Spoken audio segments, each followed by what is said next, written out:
আওয়ামী লীগের ইতিহাস হচ্ছে ইসরায়েলকে পরোক্ষভাবে স্বীকৃতি দিয়ে বাংলাদেশের পাসপোর্ট থেকে ইসরায়েলে যাওয়া বন্ধ করার যে নিষেধাজ্ঞা ছিল সেটা তুলে দিয়ে আওয়ামী লীগ ইসরায়েলকে পরোক্ষভাবে স্বীকৃতি দিয়েছিল।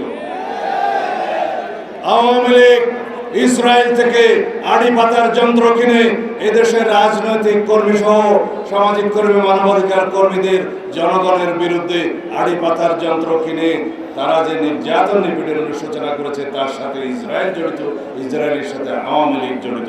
আমরা তার তীব্র নিন্দা এবং ধিক্কার জানাই। আমি আর বেশি বক্তব্য দেব না।